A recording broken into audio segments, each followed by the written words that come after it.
Hi, I'm Cyrus the Skeptic, and you're watching Atheist Edge.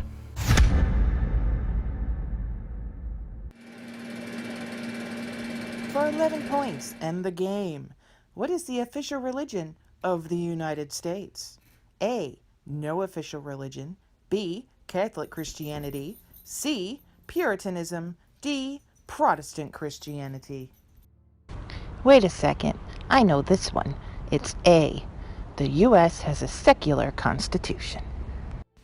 Hey Johnny, tell her what she's won.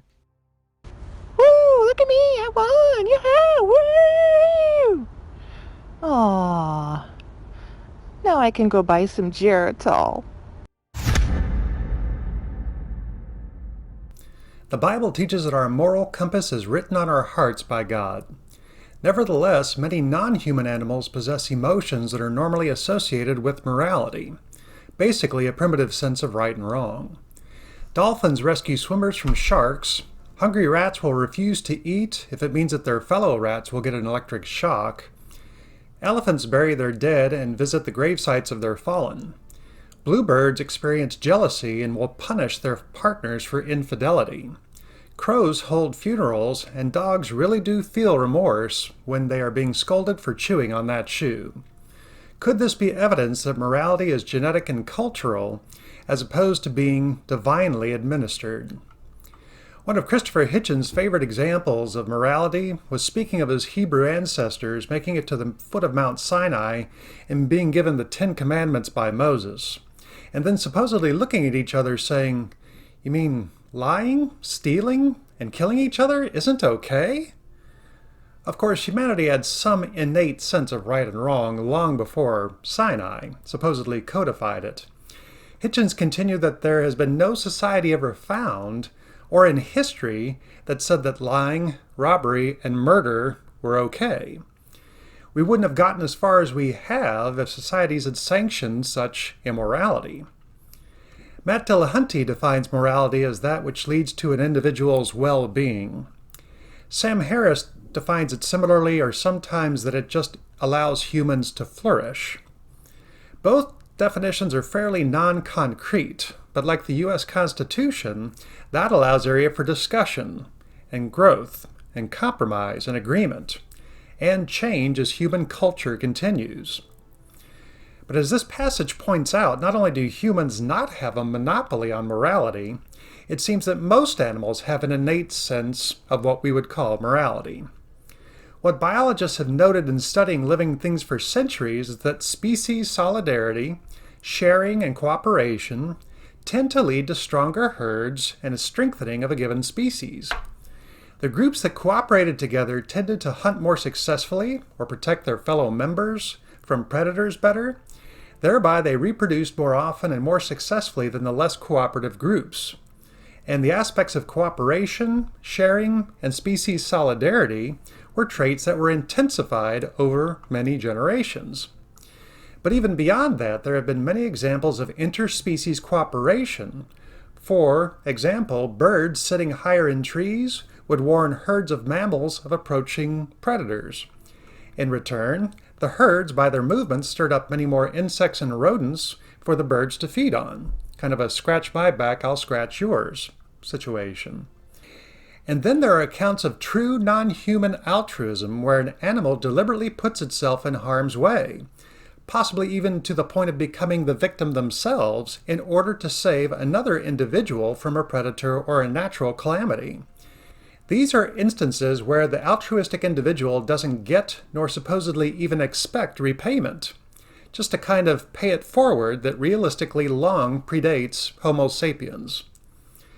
Now, humans may have inherited this morality from their common ancestors with humans, but ironically, we've also been saddled with an arguably more advanced brain whose imagination is capable not only of higher mathematics, music, art, and rocket science, but also whose imagination creates supernatural agents to which they can attribute the origin of their human morality. But also, to our great shame, it also leads to an imagination that leads to such practices as torture that no lower animal would even conceive of.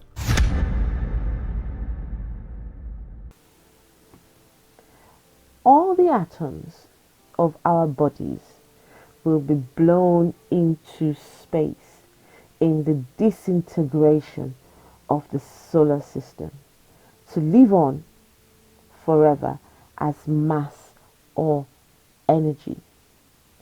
That's what we should be teaching children, not fairy tales about angels and seeing grandma in heaven.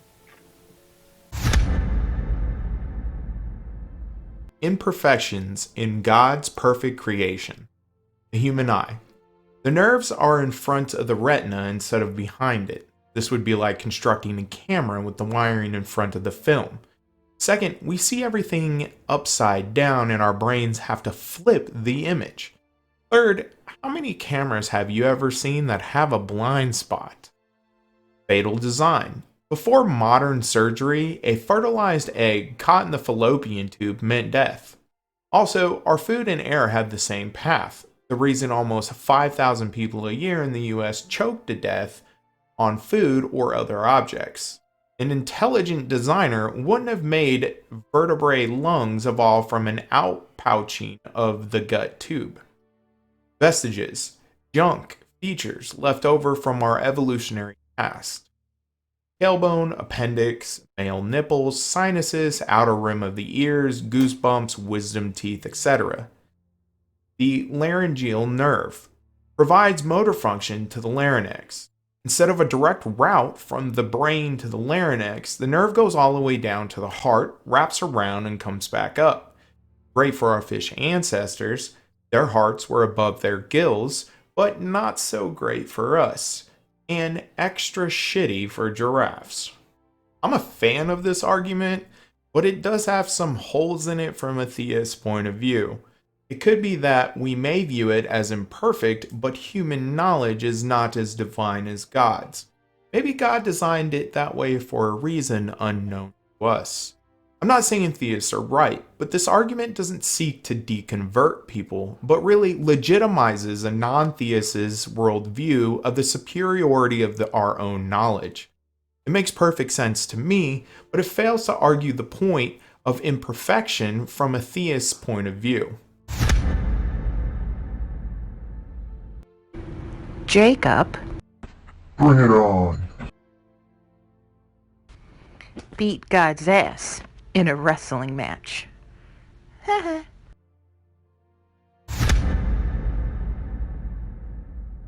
Theory, scientific definition, a coherent group of test general propositions commonly regarded as correct.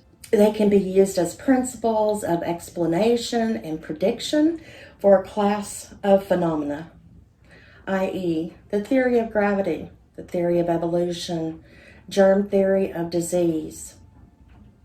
Theory, the informal definition, an idea used to account for a situation or justify a course of action, i.e., I have a theory about where I left my car keys. Theory, religious definition, is a guess.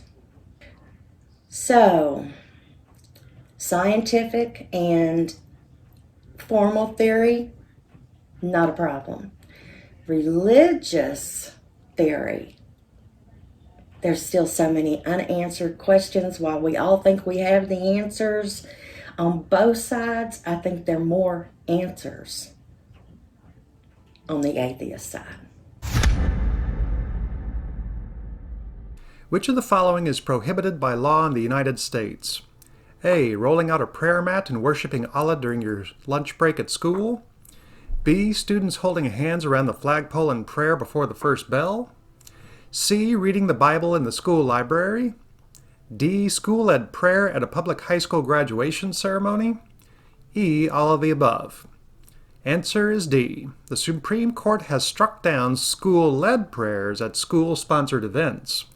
Additionally, it is unconstitutional for public schools to invite a teacher, student, or clergy member to deliver any type of prayer, invocation, or benediction at public school-sponsored events, including graduations. The Founding Fathers deliberately set out to form a constitution and a government that was secular. Even at the time of the American Revolution, most of the Founding Fathers still considered themselves as either British or European. And they'd seen what the mixture of religion and government had led to in Europe and in Asia for the past centuries. God-ordained kings and queens, as well as God-ordained sultans, maharajas, and their despotism, crusades, and jihads that had led to so much inequality, immorality, and misery. The Founding Fathers wanted to avoid all of that in the new society that they were creating, so they intentionally countenanced the Constitution in entirely secular language and said there would be no religious test to pass for holding office. And far from outlawing the practice of religion, this Constitution actually protects the individual to follow the beliefs that they have, even if it is a minority belief. Whereas in Europe and in Asia, if your beliefs didn't match those in the majority or in power, you are very likely to be in a very bad way. So of course the Supreme Court has never banned prayer in schools. Students can pray all they want. The Supreme Court has simply repeatedly had to restate the seemingly obvious. Public school teachers and administrators are government employees. Thereby, they cannot be involved in religious activities in a public school setting. The First Amendment says very clearly, Congress shall make no law respecting an establishment of religion or prohibiting the free exercise thereof. And the faithful should be happy about this. The Baptist doesn't have to listen to a Catholic invocation at a graduation. The Jew doesn't have to listen to a Christian prayer at a football game. The Hindu doesn't have to listen to a Mormon dedication. And the non-theist doesn't have to listen to any of that pablum. Babble all you'd like about your sky gods in your own time. Public school is your one opportunity to learn the knowledge that is true to everyone, regardless of your beliefs. The things that bring us together, not separate us.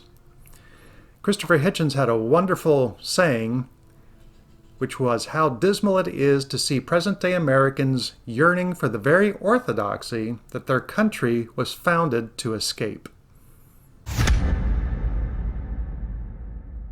This one is called The Catholic Church in Quebec Did What? How do you say, is it Quebec, Quebec, Quebec? I'm just going to say Quebec. The Catholic Church in Quebec was involved in a plan to send over 20,000 young orphans to insane asylums in order to receive government funding. Here, look at these kids. Look at, this is what they did. During the first half of the 20th century, Canada offered far more government subsidies to mental hospitals than to orphanages. Here, look at more kids. Look at these kids. The province of Quebec, led by Premier Maurice Duplessis, I think that's how you say his name, began a massive campaign to misdiagnose young orphans with mental illnesses and declare them mentally incompetent and incarcerate them into insane asylums. Look, even more of these kids. See them? Look what they did to them. They did this to collect higher federal subsidies because these insane asylums were mostly just converted orphanages in the first place. Look, these are the people. Look at what, this is horrible. This is not good. Just because something happened before an event, it didn't necessarily cause that event. For instance, just because the Soviet Union fell after state atheism was adopted, it doesn't necessarily mean that atheism caused the collapse of a powerful country. It's about as logical as saying that most adult rapists looked at pornography when they were teenagers. Therefore, pornography causes people to rape. This is something called correlation does not imply causation. This is also known as the questionable cause logical fallacy, in which the cause is incorrectly identified. Also, to make claims such as the Soviet Union fell after state atheism was adopted is void of the full context surrounding the events. Outside powers such as the United States have influence through their domestic policy on individual state actors that can contribute to their rise and fall. A similar argument is Venezuela is failing because of socialism. This leaves out the complexity of global relations and trade. King Herod was so paranoid that the king of the Jews had recently been born, that's Jesus. He ordered the slaughter of every male in Bethlehem less than 2 years old. One problem: the only place that is ever mentioned is one sentence in the Gospel of Matthew. The story appears nowhere else. Flavius Josephus, a historian who kept extremely accurate records of the deeds of King Herod, never thought to record an event of that magnitude, affecting an entire town of 1,500 people, the 13th largest city in Palestine at the time. My thoughts? Not real. Not real at all. They were just trying to be clever, but we see right through it. You can't pull a wool over our eyes with this one. I'm sorry. Not working. For me anyways, it's just not working.